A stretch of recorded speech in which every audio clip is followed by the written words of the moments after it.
자, 두 번째 영국혁명입니다. 142, 143쪽에 해당하는 내용이고요. 간단하게 연표부터 볼 텐데, 이제 본격적으로 시민혁명을 다루는 부분입니다. 시민들이 혁명을 일으켜서 국가의 주권자로 등장하게 되는 것이라고 생각하면 심플합니다. 그래서 세 가지의 시민혁명을 다룰 텐데, 첫 번째가 오늘 다룰 영국혁명, 두 번째가 미국혁명, 세 번째가 프랑스혁명이 되겠습니다. 그 중에 첫 번째 영국혁명이 되겠다. 자, 영국은요 다른 두 개의 혁명들보다 시기적으로 좀 앞섭니다. 영국은 17세기에 혁명이 일어나고요, 미국과 프랑스는 18세기에 혁명이 일어난다. 자, 그 이유는 영국의 특수한 전통 때문이에요. 자, 영국은 다른 나라와 다르게 의회가 굉장히 발달했던 나라입니다. 13세기 대헌장의 채택 이후에 모범의회라는 걸 소집했다라고 분명히 예전에 다뤘습니다. 그리고 영국은 다른 국가와는 다르게 국교회라고 하는 종교가 등장했죠. 헨리 8세 종교개혁으로 영국만의 특수한 이런 교회가 성립이 되었다. 이런 것들이 영국의 혁명을 한 세기 일찍 촉발하게 만든 요인이었습니다. 그래서 연표를 통해서 흐름 잡고 구체적인 내용을 보도록 하죠. 자, 1603년부터 시작해서요 1714년까지 쭉 볼 겁니다. 약 100여 년간의 시간이고요. 1603년, 근데 어떤 해인지 안 써놨습니다. 선생님이 왜 그랬냐, 가급적이면 외워야 되는 것들, 중요한 것들은 직접 입력을 하고, 굳이 외우지 않아도 되는 것은 이렇게 비워두고 설명할 때만 간단하게 넘길까 하고 있어요. 필요하면 여러분들이 필기를 하시면 되겠습니다. 자, 1603년 시작입니다. 1603년이 어떤 해냐면 영국의 절대왕정을 이끌었던 국왕이 있습니다. 바로 엘리자베스 여왕이에요. 최근에 엘리자베스 2세 여왕이 죽음을 맞이해서 기사가 엄청 나오고 있죠. 자, 엘리자베스 사망 이렇게 쓰겠습니다. 자, 이 엘리자베스는 어떤 왕조의 국왕이었느냐, 위에 선생님이 왕조도 일부러 적어놨어요. 자, 엘리자베스가 죽은 이후에 등장하는 왕조가 스튜어트 왕조고, 그 전에는 튜더 왕조였죠. 튜더 왕조. 튜더 왕조 어떻게 성립되었는지 복습. 자, 장미전쟁의 결과 랭커스터 가문이 승리를 했고요. 그래서 요크가의 가문의 여성과 결혼해서 만든 개창한 왕조가 튜더 왕조였습니다. 헨리 7세, 그 아들이 헨리 8세, 그 딸이 엘리자베스. 물론 그 중간에 형제들이 왕을 하고 그 다음에 엘리자베스로 넘어옵니다. 자, 아무튼 엘리자베스가 서거한 이 1603년을 시작으로 볼 겁니다. 스튜어트 왕조가 시작됐고요. 이때 등장했던 왕이 스코틀랜드 출신의 제임스 1세라고 하는 국왕입니다. 여기 왕의 순서도 봐야 되는데요, 미리 정리를 하자면 첫 번째로 제임스 1세 나왔죠. 제임스 1세. 그 다음 1625년 여기 찰스 1세라는 국왕이 등장합니다. 그 다음 일시적으로 청교도 혁명이 일어나게 되고 찰스 1세가 처형돼요. 그래서 공화정이 등장합니다. 이 시기에 활약했던 인물 크롬웰 기억해야 되고요. 이 크롬웰의 정치에 신물을 느낀 영국 시민들이 다시 왕정을 복구시킵니다. 그 국왕이 찰스 2세예요. 그리고 이 찰스 2세의 뒤를 이은 것이 제임스 2세입니다.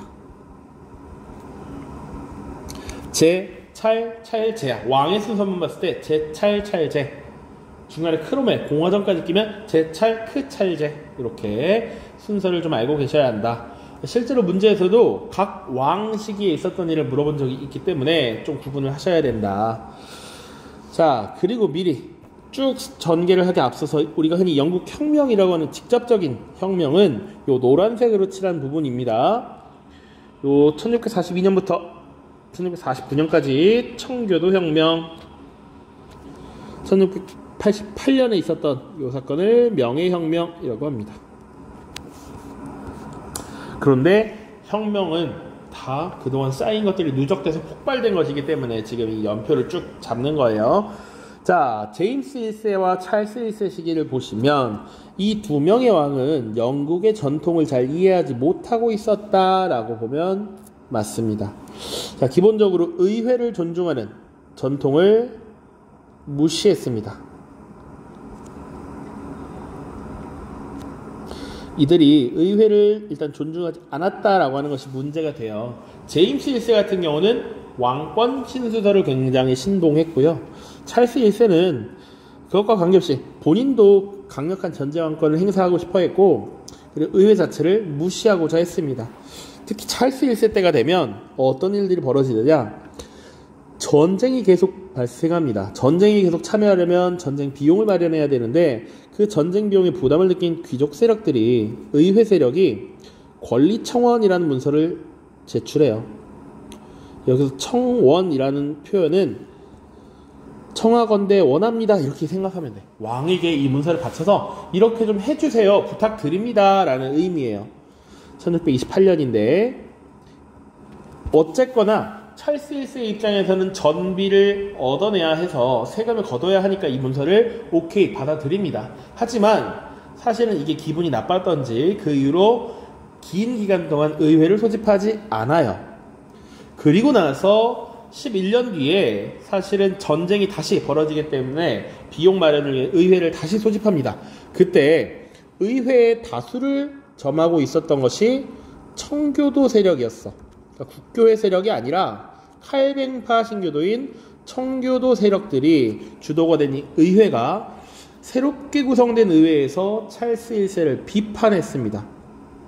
아니, 우리말 듣지 않고 왜 계속 세금을 걷느냐 이렇게 따지듯이 나오는 것이고요. 그러니까 찰스 1세라고 하는 국왕은 이 의회를 탄압하게 되죠. 그렇게 의회를 탄압하게 되자 결국은 왕을 지지하는 세력과 의회를 지지하는 세력이 전쟁을 벌이게 되는 것입니다. 그것이 청교도 혁명이다. 그래서 왕을 지지하는 왕당파와 의회파의 대립, 이게 청교도 혁명이고요. 결국은 누가 승리했느냐? 이 크로멜이라고 하는 전쟁의 신이 이끄는 의회파가 승리를 거뒀다. 그래서 그 결과 어떻게 됐느냐? 1649년 찰스 1세라는 국왕이 처형당하는 이런 모습이 나타나죠. 그렇기 때문에 왕이 없으니까 공화정이라고 하는 정치체제가 일시적으로 등장한 겁니다. 자, 그래서 크로멜도 청교도 출신이야. 그래서 이 크로멜이 중심이 되어서 통치된 영국은 강력한 금욕 정책을 펼칩니다. 금욕주의를 강조해. 청교도로서의 청빈한 삶, 금욕적인 삶을 강요하고요. 금욕적 독재 이렇게 표현합니다. 독재 정치. 크로멜의 독재가 굉장히 심했습니다. 그래서 이 크로멜에 대한 반발이 많았는데, 심지어 이 크로멜은 사실상의 독재자인 호국경이라고 하는 지위에 셀프 취임을 합니다. 이 연도도 가끔 이 선지가 나오니까 봐두십시오. 공화정이 시작되는 몇 년 뒤에 스스로 호국경에 취임해서 금욕적 독재 정치를 취했다. 자, 그런데 이런 크로멜의 청교도적, 금욕적 독재 정치의 신물을 느낀 시민들이 이 크로멜을 무너뜨리고요. 그러니까 실제로는 크로멜의 아들이 그 지위를 물려받는데, 크로멜의 아들을 무너뜨리고 다시 찰스 2세를 왕위에 올리게 되죠. 자, 근데 이 찰스 2세는 또 무엇이 문제냐면, 기본적으로 절대왕정 시기를 거치면서 자신이 강력한 왕이다라는 의식이 있었고, 이 사람은 특히나 또 가톨릭을 크게 믿었습니다. 그러다 보니까 심지어 이제 청교도뿐만 아니라 국교회도 무시하는 이런 모습들이 나타난다라는 것이죠. 그래서 불만이 쌓일 수밖에 없었다. 그래서 이런 것들을 막기 위해서 의회가 심사법이라고 하는 것 제정합니다. 심사법이라고 하는 것은 공직자는 국교회 신자만이 될 수 있다라는 거야. 국교회 신도가 아니면 관직에, 공직에 취임할 수 없다. 그리고 이 찰스 2세가 전제 정치를 통해서 의회 세력들을 탄압하려고 했기 때문에 법에 따르지 않는 인신 구속, 체포는 할 수 없다라고 하는 인신보호법이라는 걸 제정하기도 하죠. 그래, 이 시기에는 이제 여기는 왕당파와 의회파였습니다. 근데 이제 정당이 생겨서 국왕을 지지하는 토리당과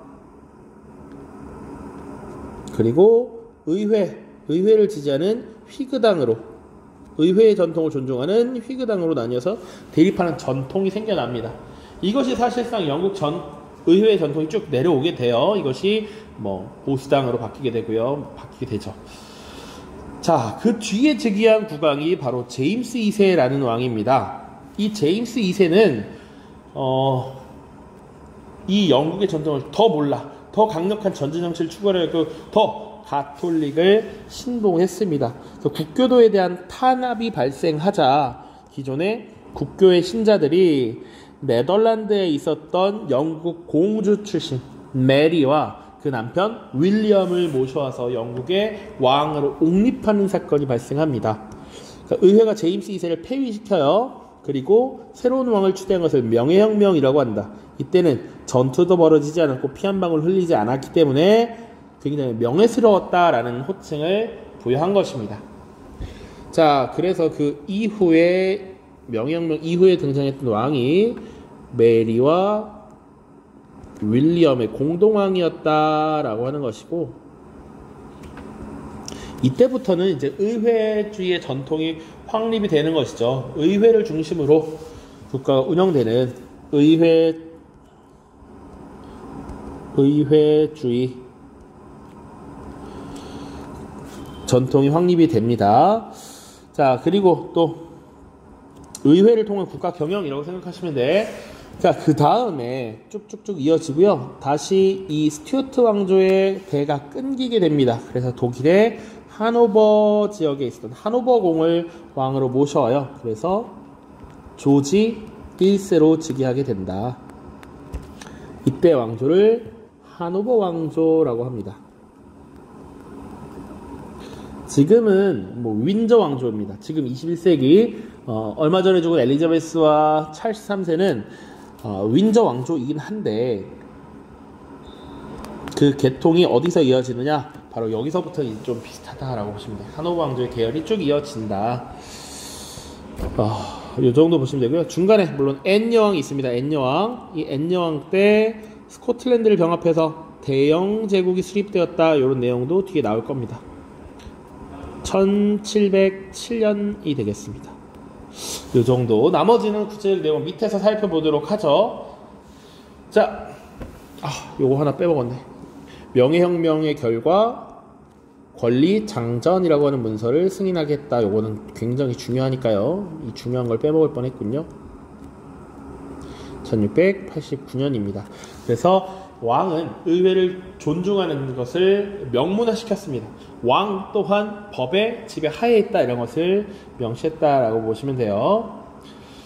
자, 이제 구체적인 내용 들어가도록 하겠습니다. 자, 첫 번째로 혁명 이전의 영국 상황을 살펴보겠습니다. 첫 번째로 우선 새로운 계층이 성장했다라고 나와 있어요. 이게 새로울 신자입니다. 한자로. 신항로 개척. 다 요 신자예요. 자, 그러면 영국에는 어떤 계층들이 성장하고 있었느냐라는 겁니다. 기본적으로는 계층의 성장 이전에 영국의 상황 중에 가장 중요한 것 중에 하나는 헌법에 입각한 입헌주의의 전통이었다. 군주에 의한 통치를 받는 국가이지만 실질적인 국가 운영은 의회와 함께한다, 이런 인식이 있다라는 것이죠. 그래서 의회를 존중하는 전통이 있었다. 그래서 아까도 이야기를 했었지만 13세기 초 1215년입니다. 대헌장이 승인이 되었고, 자, 그리고 1295년에는 각 신분별 대표들이 모여서 모범의회라고 하는 것이 결성되었었죠. 그리고 14세기가 되면 양원제의 기틀이 어느 정도 마련이 되었다, 이렇게 얘기를 했었습니다. 자, 이렇게 의회를 존중하는 전통 속에서 영국의 역사가 쭉 전개되어 왔다. 요게 기본입니다. 자, 그런 와중에 영국에서는 새로운 지주계층인 젠트리라고 하는 계층이 성장합니다. 일종의 지주층이라고 보시면 되고요. 이런 지주층은 왜 생겨났느냐? 중세 유럽에서는 사실 장원제도라는 게 운영되면서 공동의 목초지를 소유하고 있었다. 그래서 공용 목적의 목초지가 있었는데, 엘리자베스 시기에 모직물 산업이 육성되면서 인클로저 운동이라는 게 나타나죠. 그래서 개인의 땅에 울타리를 치고 개인의 그 땅을 구분짓는 이런 모습들이 생겨났다. 그래서 개인의 땅을 가지고 모직물 공업에 양모 산업에 뭐 뛰어든다든지 농업에 종사한다든지 해서 이 지주계층이 새롭게 떠오르게 됩니다. 자, 그리고 이런 젠트리들, 새로운 신계층의 성장 이런 것들이 시민계급이 더욱더 확대되는 이런 모습으로 나타나는 것이죠. 그러니까 기존에 상공업에 종사하는 시민들도 있었고 이렇게 지주층, 젠트리 계층이 또 성장하면서 시민계급이 점점 커지고 있었다라는 겁니다. 그래서 시민들의 대표가 일부 의회로 진출하는 모습들이죠. 자, 그리고 영국은 헨리 8세 이후로 국교회가 대부분을 차지했지만 그 와중에 청교도 세력들도 성장을 하고 있었습니다. 자, 청교도는 주로 칼뱅파 신교도들을 영국에 있는 칼뱅파들을 말하는 거예요. 청교도, 퓨리턴이라고 합니다. 이 칼뱅파 신교도들도 영국 내에서 성장하고 있었다라는 것이지. 그런데 이 청교도 세력이 신분의 대표로서 이 의회에 대거 진출을 했다라는 겁니다. 이런 것들이 영국의 지금 처한 상황이었다. 자, 그러한 가운데 엘리자베스 1세가 죽고 이제 스튜어트 왕조가 시작되었고요. 처음 등장한 국왕이 바로 제임스 1세였습니다. 왕의 순서도 어느 정도 알고 있어야 한다.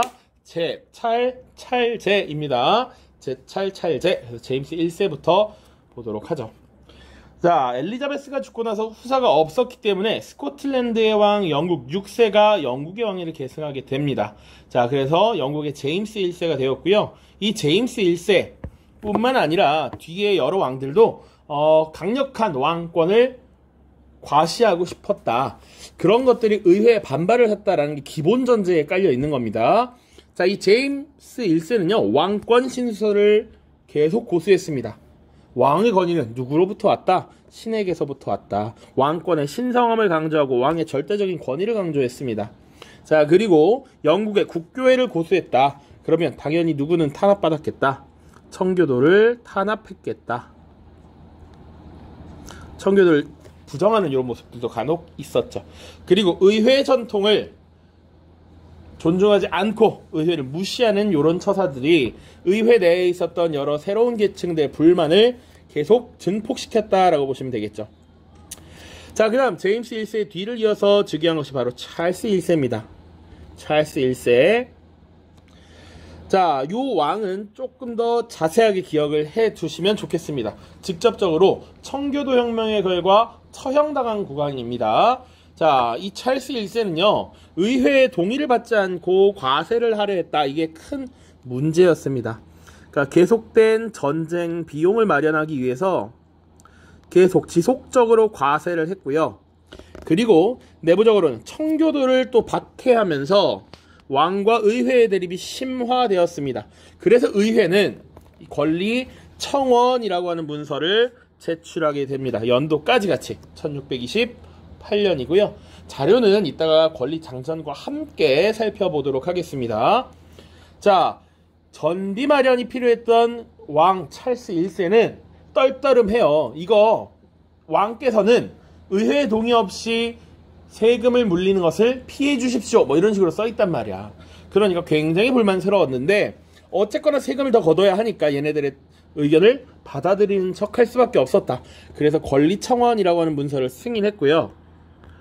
그러고 나서 기분이 좋지 않았던 찰스 1세는 이것을 승인한 뒤에 의회를 해산하고 무려 11년 동안이나 소집을 하지 않습니다. 그럼 의회 세력들은 계속 불만이 있을 수밖에 없다. 의회를 존중하지 않고 자의적인 전제 정치를 취하는구나. 이런 생각이 든다라는 것이죠. 자, 이제 문제의 혁명이 시작됩니다. 자, 찰스 1세가 다시 한번 스코틀랜드와의 전비 마련을 위해서 의회를 소집했습니다. 그러나 11년간 소집되지 않았다가 겨우 소집된 이 의회는 왕에 대한 불만이 쌓일 대로 쌓여 있었어. 그래서 왕의 실정을 비판하고 과세 요구를 거부했습니다. 더 이상 세금 내지 않겠다라고 한 것이죠. 그래서 어떻게 한다? 왕이 의회를 무력으로 탄압하게 되었고 이에 대해서 의회도 무력으로 대응을 하고 결국은 내란이 발생하게 됩니다. 이 내란을 청교도 혁명이라고 합니다. 주로 의회에서 탄압받던 청교도들을 중심으로 이런 혁명이 일어났기 때문이야. 1642년입니다. 연도도 좀 기억해 주시고. 자, 이 과정에서 왕을 지지하는, 그러니까 의회 내에서도 세력이 갈립니다. 왕을 지지하는 왕당파 세력과 의회에 존중하는 의회파가 대립을 하게 되는데, 특히 의회파의 의용을 이끌었던 인물이 바로 크로멜이라는 인물입니다. 자, 이 크로멜이 이끌었던 군대가 철기군이라는 부대가 있고요. 이 철기군이 네이즈비 전투에서 승리를 거두고 사실상 승기를 잡게 되죠. 자, 그 이후에 권력을 획득한 이 크로멜을 비롯한 의회파 세력들은 왕이었던 찰스 1세를 처형하고 공화정을 수립합니다. 그것이 1649년이다. 그러니까 1942년부터 49년까지 약 7년여의 시간 동안 계속 내란이 지속되었다라는 것이죠. 그리고 결론은 누가 이겼다? 의회파가 이겼다. 그 지도자 크로멜이었다. 기억해 두시길 바래요. 자, 그 이후에 1649년부터는 이제 국왕이 존재하지 않는 공화정의 시기가 나타납니다. 보통 1649년부터 왕정이 복고되는 1660년까지 이렇게 보고 있고요. 그 다음 크로멜 시기에 그러면 어떤 정치적 조치들이 이루어졌는가 이런 걸 보는 겁니다. 자, 크로멜 집권 초기 아일랜드 지역을 정복을 했고요. 그리고 항해법을 제정했습니다. 자, 영국과 무역하는 이 배들, 영국 소유의 상선, 영국 국적의 배로 제한을 했던 것이 항해법이야. 그래서 당시에 무역을 통해서 엄청난 부를 축적하고 강국으로 성장하고 있었던 네덜란드의 중개무역에 큰 타격을 가하게 됩니다. 항해법 제정. 조금 더 봐야 되는 부분, 이 항해법이 나중에 폐지가 되는 것도 또 한 번 언급이 됩니다. 약 200여 년 뒤에 1849년에 영국에서도 자유주의 운동이 일어나면서 이 무역에 있어서도 국가와 국가 간의 무역의 자유 이런 것들을 강조하게 되죠. 그러니까 보호무역적 조치들을 폐지하는 이런 모습들이 나타난다. 미리 한번 언급, 이 뒤에도 당연히 시험 범위에 들어갑니다. 자, 그 다음 이 크로멜이라고 하는 지도자는 결국은 의회를 해산하고 사실상 독재자의 위치에 오르게 됩니다. 그래서 호국경이라고 하는 직책을 만들어서 그 지위에 직접 오르게 되는 것이죠. 이게 1653년이고요. 이것도 선지에서 시기 문제에 등장을 한 적이 있습니다. 그러니까 같이 챙겨두자. 공화정, 크로멜의 독재정치, 호국경에 취임했다. 그리고 청교도들이 강조하는 이 금욕적 청교주의에 입각한 독재정치를 시행했고, 이에 불만을 품은 세력들이 다시 차라리 왕이 있을 때가 그립다라는 생각을 하게 되는 것이죠. 자, 그래서 이 왕정 복고 그 이후의 시기로 넘어가게 됩니다. 자, 그래서 첫 번째는 왕정이 복구되었다라는 겁니다. 자, 그래서 찰스 2세가 즉위하게 되고요. 여전히 스튜어트 가문의 왕들이 배출되었기 때문에 스튜어트 왕조라고 알고 있으면 됩니다. 위에 연표에도 찰스 2세가 다시 복구했을 때도 찰스 2세 스튜어트 왕조였습니다. 자, 찰스 2세는요 사실은 더욱더 이 영국의 전통에 무지했습니다. 그래서 가톨릭교도를 우대하고 강력한 전제정치를 추구하려고 했습니다.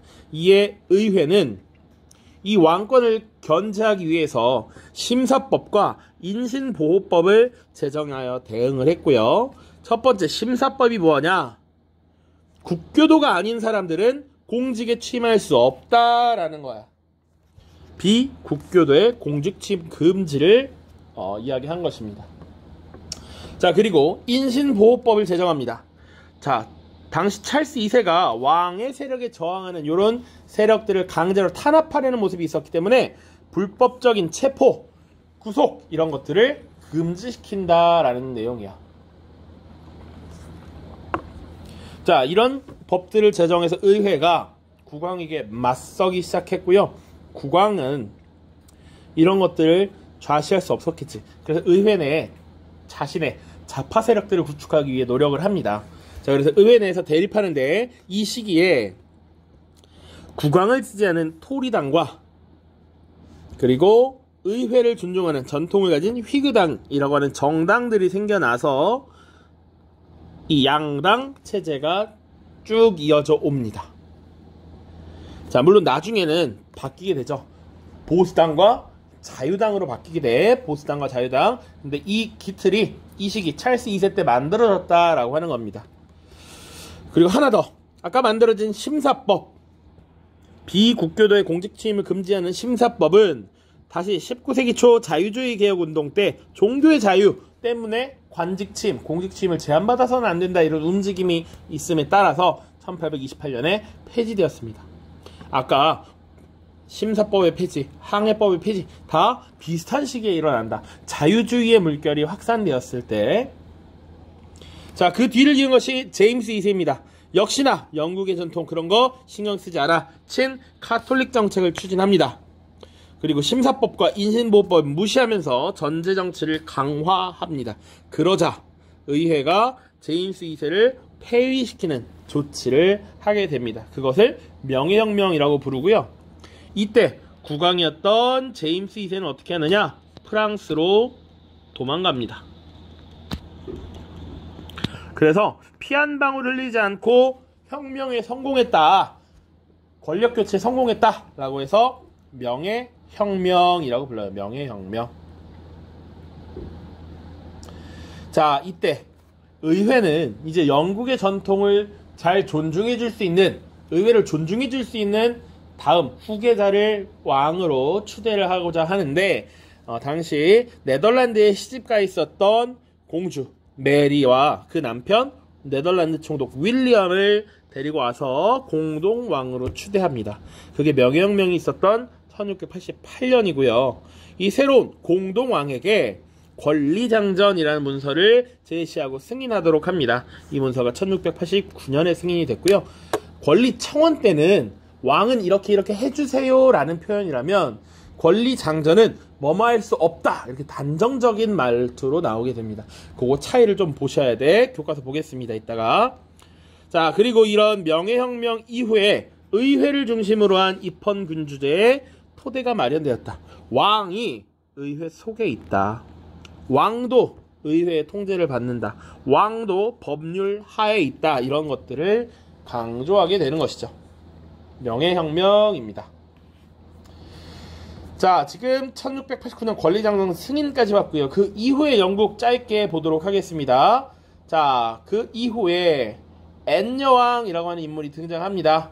자, 이 앤여왕은요, 완전히 무력으로 스코틀랜드를 병합해서 대영 제국을 확립시킵니다. 1707년이고요. 우리 흔히 유나이티드 킹덤 이렇게 얘기하죠. 그런 것들이 이때 형성되었다라고 보시면 되고요. 그 다음 이 스튜어트 왕조의 대가 끊기자 독일의 하노버 공을 영국의 국왕으로 승계하도록 합니다. 그 새로운 왕이 조지 1세입니다. 조지 1세. 하노버 왕조가 이때 시작됐다. 1714년이고요. 이 독일에서 건너온 왕 조지 1세는 영어도 할 줄 모르고요. 영국의 사정을 잘 몰라요. 그러니까 형식적인 왕이 된 거야. 그래서 이때부터 보통 내각 책임제의 전통이 시작된다라고 합니다. 지금의 영국을 생각하면 되죠. 지금 영국도 군주가 있죠. 최근에 영국의 군주가 바뀌었죠. 그래서 지금 왕 찰스 3세가 있고 그 전에 엘리자베스 2세가 있었는데 군주가 있지만 이 군주가 실질적인 통치권을 갖고 있지는 않습니다. 정치는 누가 한다? 의회에서 선출한 총리인 지금은 또 바뀐 트러스 총리가 되겠죠. 트러스가 국가의 통치를 도맡아서 하는 것이죠. 그런 모습들이 이때부터 확립이 되었다. 그래서 이런 말이 유행했죠. 왕은 군림하나 통치하지 않는다. 통치는 총리가 의회가 하는 것이죠. 됐죠? 자, 중요한 내용들을 다 봤고요. 교과서 잠깐 보고 기출문제 보고 오도록 하겠습니다. 자, 교과서 142쪽입니다. 청교도혁명 나와 있는데 내용들은 거의 다 지금 이야기를 했고요. 젠틀이라고 하는 새로운 계층이 성장했다. 젠틀리는 어떻게 성장했냐면 인클로저 운동을 주도하면서 부를 쌓았고 농촌 지역의 행정을 책임지는 사회 지도층이 되었다. 그리고 젠트리는 16, 17세기에 도시에서 상공업으로 성장한 시민과 함께 의회에 진출하여 다수를 차지하였고 이들의 대부분은 청교도였다. 이 정도만 보시면 되겠네요. 나머지는 읽어보시고 본문 다 보고 권리청원부터 봅시다. 권리청원의 내용, 의회는 의회에 동의 없는 과세를 금지하고 이유 명시 없는 체포나 구속을 금지하는 권리청원을 제출하였다. 권리청원의 내용 핵심적인 거 두 가지 지금 제시되어 있습니다. 자, 권리청원 보시면 다음과 같이 탄원한다. 이거 우리 이렇게 해주세요 라고 표현한 거야. 청원이라는 표현 자체가 아직까진 공손함이 있는 거야. 불만이 많았지만 폐하 이런 거 들어주십시오 라는 거지. 제 1조 보시면 폐하의 신민은 의회에서 만장일치로 동의하는 것이 아니면 어떤 세금, 차입금, 기부금 그리고 기타 유사한 부조금을 강제당하지 않을 자유를 누린다. 처음에 탄원한다 이거 잘 보세요. 3조 누구나 적법한 판결과 국법에 따르지 않고서는 함부로 체포, 구속되지 않는다. 자유인은 소유권과 특권 및 개인의 자유를 보장하는 관습을 침해당하거나 법의 보호밖에 방치되고 추방되는 일은 없다라는 거죠. 뭐 그 외에도 사실 교사형 교과서에 이렇게 설명이 더 나와 있는데 군법에 의한 재판을 금지한다라는 겁니다. 전쟁 과정에서 군대가 지금 민가에 들어가서 투숙하거나 군대가 자의적인 권한 행사를 하는 이런 모습들이 나타났기 때문에 이런 것들에 대한 언급을 하고 있습니다. 그러면 권리장전은 어떻게 다른가? 권리장전부터 먼저 보죠. 좀 더 어투가 셉니다. 왕은 의회의 동의 없이 법률의 효력 정지 및 집행정지를 할 권한이 있다라는 주장은 위법이다. 너 잘못했어. 왕이 대권을 구실로 하여 의회의 동의 없이 왕이 쓰기 위한 비용을 과세하는 것은 위법이다. 위법이다. 법을 위반하는 것이다. 왕도 법 속에 있다. 이런 것들을 강조하고 있는 것이죠. 자, 6조 평상시에 상비군을 징집 유지하는 것도 위법이다. 자유롭지 않으면 안 된다. 안 된다. 좀 단호하게 이야기를 하고 있다. 이것을 승인했던 왕 메리와 윌리엄 공동왕이었다. 자, 나머지 본문 한번 보도록 하죠. 자, 찰스 1세 시기에 그래서 내란이 발생했고 이것을 청교도 혁명이라고 한다. 그리고 크로멜이 주도하는 의회파가 승리하였고 찰스 1세를 처형하였다. 자, 전개 과정 보시면 42년부터 시작된 이 전쟁에서 내란에서 네이즈비 전투에서 왕당파가 참패했다. 의회파를 이끌었던 게 크로멜이고요. 승리한 크로멜은 아일랜드 지역 그리고 스코틀랜드 지역으로 정복활동을 원정을 떠나게 됩니다. 자, 그 다음 크로멜은 왕당파의 거점이었던 아일랜드를 정복했고 항해법을 제정하여 네덜란드에 타격을 줬다. 그리고 나중에 호국경에 올랐다. 연도도 잘 기억을 해두세요. 자, 명예혁명 쭉쭉쭉 읽어보시고요. 권리장전 봤습니다. 자, 그 이후에 여기까지 쭉쭉쭉 나와 있죠. 자, 항해법과 토리당과 희귀당 얘기 나와 있습니다. 영국과 영국 식민지로 들어오는 수입품은 영국과 그 식민지 및 수출국의 선박을 이용해야 한다. 다른 나라의 선박은 들어올 수 없다라고 한 겁니다. 이것은 주로 네덜란드를 타격하기 위한 내용이었다. 그리고 토리당과 희귀당 보시면 로크의 정치 이론에 영향을 받은 희귀당 저항권 기억나? 로크는 주로 저항을 얘기했어. 이런 저항권을 기치로 삼았던 것이죠. 희귀당은 19세기 자유당으로 이어졌고 보수주의 전통을 중시하던 토리당은 보수당으로 이어졌습니다. 그래서 영국에 지금 이 자유당과 보수당 그리고 뭐 노동당 정도 주요 정당으로 등장하고 있죠. 자, 이렇게 보시면 되겠습니다. 기출문제 몇 개 풀고 마무리 짓겠습니다. 자, 2020년 6월 모의평가 9번 문항입니다. 가 국왕의 재위 시기에 있었던 사실로 옳은 것은 이라고 되어 있고요. 국왕의 권한과 왕위는 부친이 사망하는 시점에 선언의 예시가 없이도 이양되는 것이다. 충성스러운 상하원의 의원들은 오랜 기간에 무력 충돌과 참극으로 인해서 이런 게 발생했대. 이제야 선언의 예식을 거행하면서 다음과 같이 공포한다. 우리의 주권자 가 인물이 서거하였을 때 그가 보유하고 있던 잉글랜드와 모든 왕국들의 왕위와 주권 그리고 권리는 혈통에 의한 적법한 계승 절차를 거쳐 찰스 2세에게 부여될 것이다. 자, 지금 왕이 죽으면 특별한 예식 없이도 그 주권자에게, 다음 주권자에게 계승된다 라고 하는 걸 얘기하고 있어요.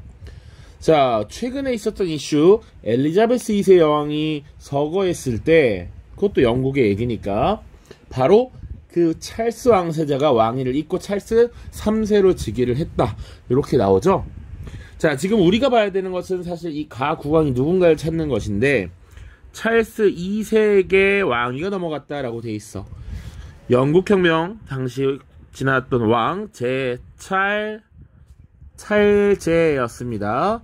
그리고 중간에 크로멜이라고 하는 인물이 이끄는 공화정이 잠시 있었고요. 그치. 여기 찰스 1세가 크로멜이 이끄는 이 공화정 시기에 처형이 됐단 말이야. 1649년에. 그 뒤에 이 크로멜의 독재 정치에 신물이 났던 영국인들에 의해서 왕정이 복고가 됩니다. 왕정으로 다시 돌아가. 그게 1660년 정도였습니다.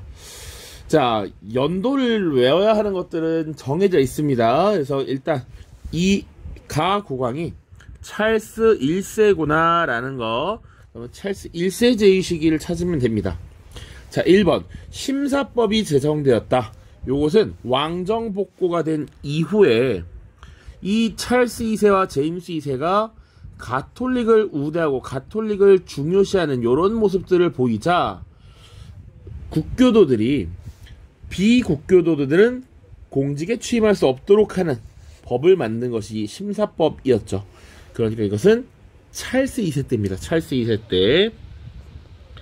자, 항해법이 폐지되었다. 항해법이라는 걸 만든 것은 크로멜이고요. 폐지된 것은 자유주의의 물결이 올랐을 때 1840년대입니다. 49년입니다.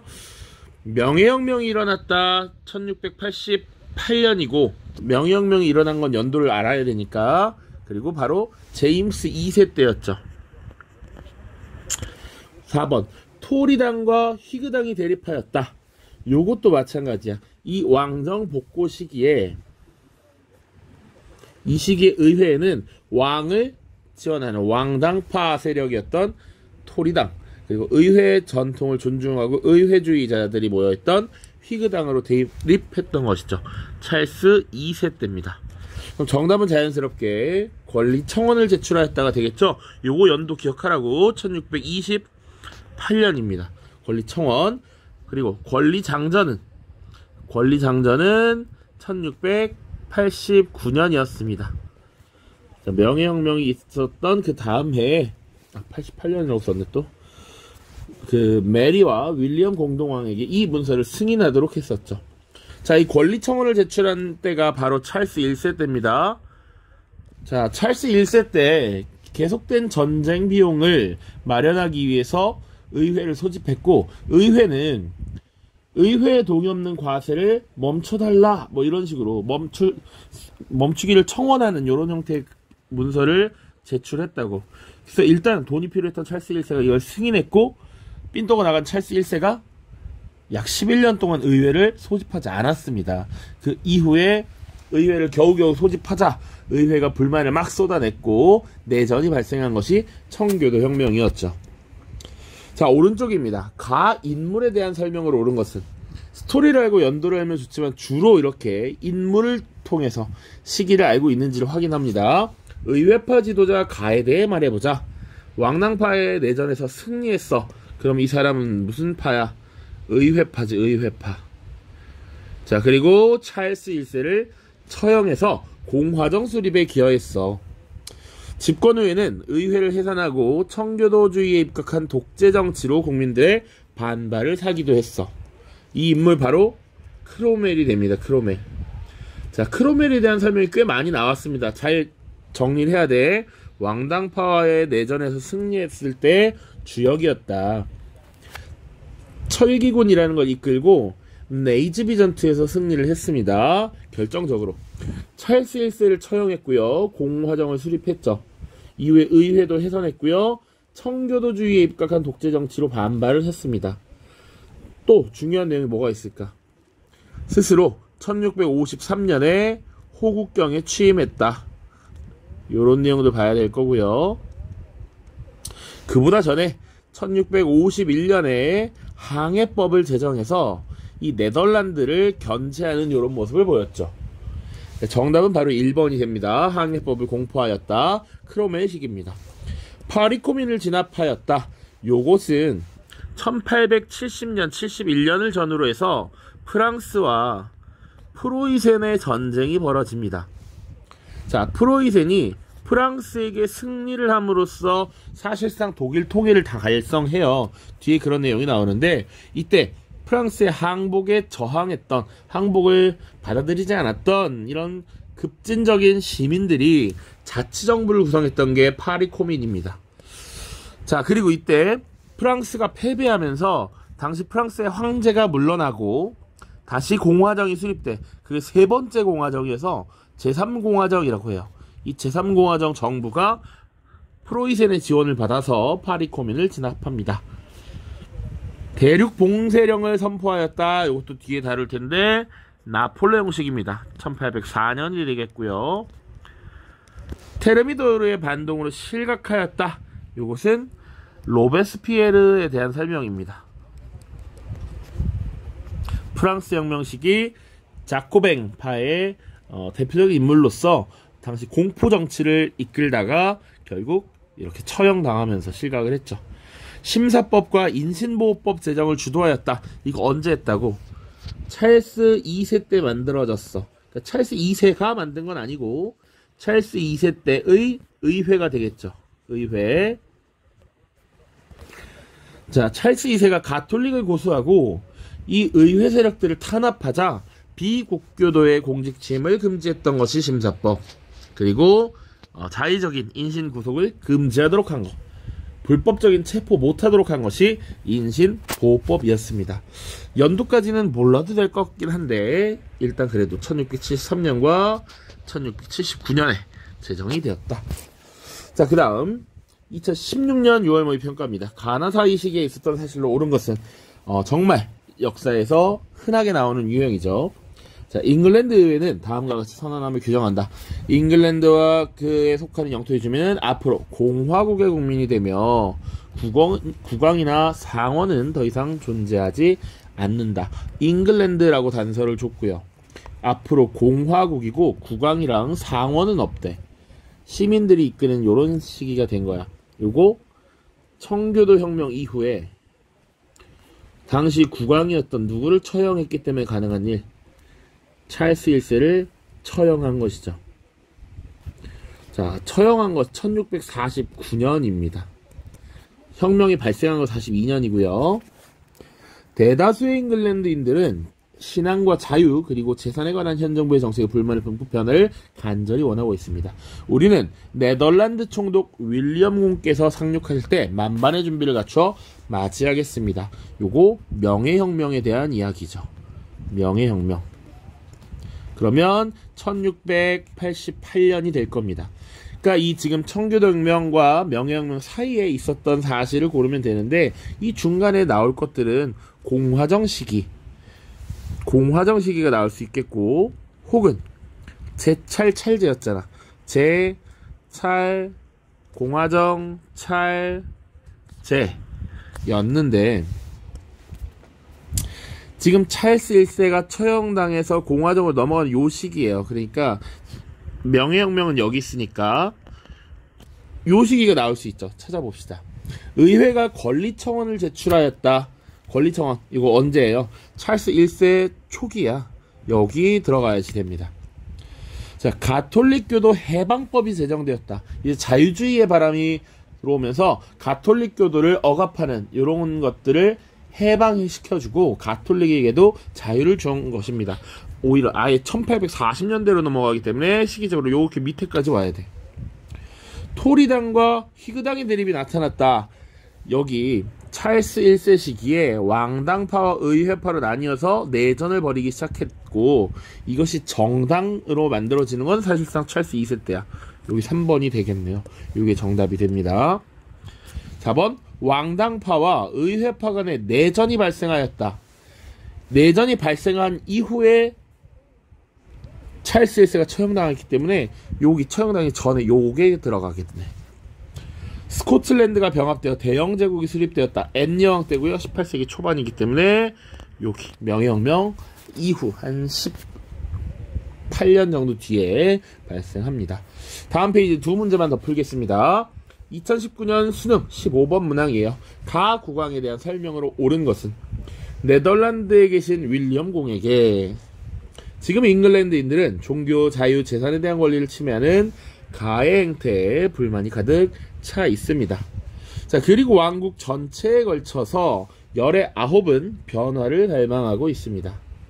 이런 상황에서 공께서 잉글랜드에 상륙하시면 틀림없이 대부분의 귀족과 젠틀리는 위험을 무릅쓰고 가해 맞서 싸울 것입니다. 요 네덜란드공 윌리엄 나오면 바로 이 사건은 일단 명예혁명이다 라고 바로 나와야 되고요. 명예혁명의 타도 대상이 됐던 그 국왕은 바로 제임스 2세입니다. 그러니까 지금 문제를 쭉 보면 어떤 국왕 시기에 무엇이 있었는지를 묻고 있어. 정확히 시기별로 어떤 일이 있었는지를 잘 파악해야 됩니다. 제임스 2세야 친가톨릭 정책을 펼치며 비국교도를 등용하였다. 맞습니까? 제임스 2세 친가톨릭 정책 펼쳤고요.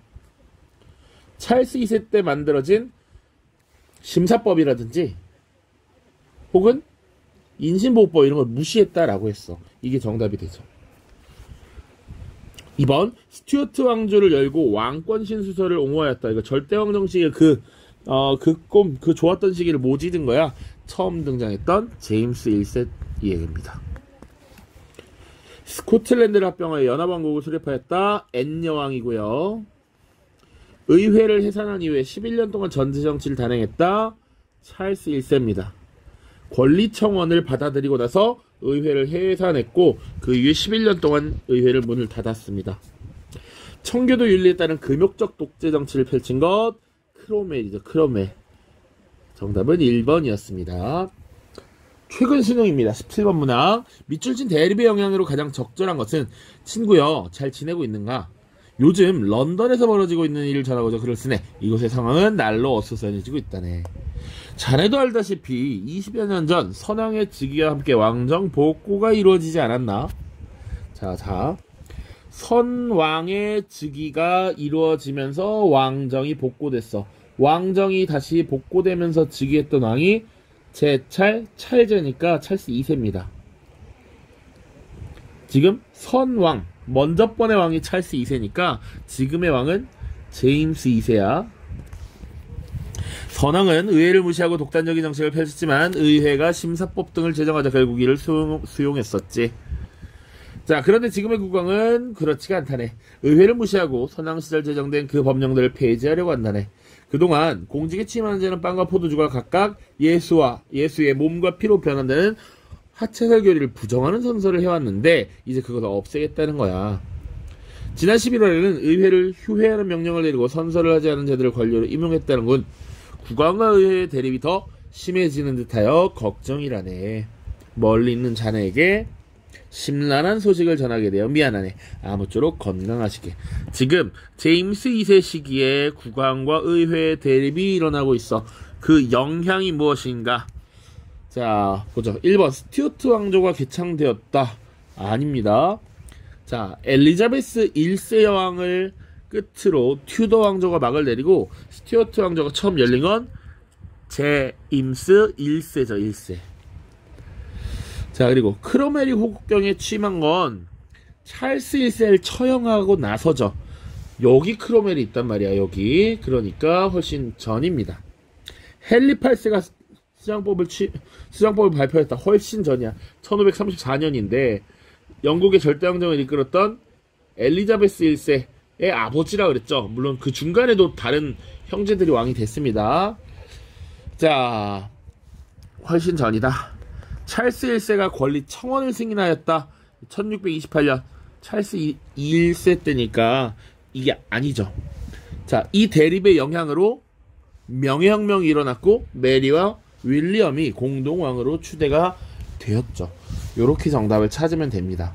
그러니까 스토리나 이런 것들을 자세하게 잘 잡아놓으면 문제를 푸는 데는 크게 지장이 없습니다만 내용이 은근 촘촘하게 많습니다. 잘 살피셔야 돼요.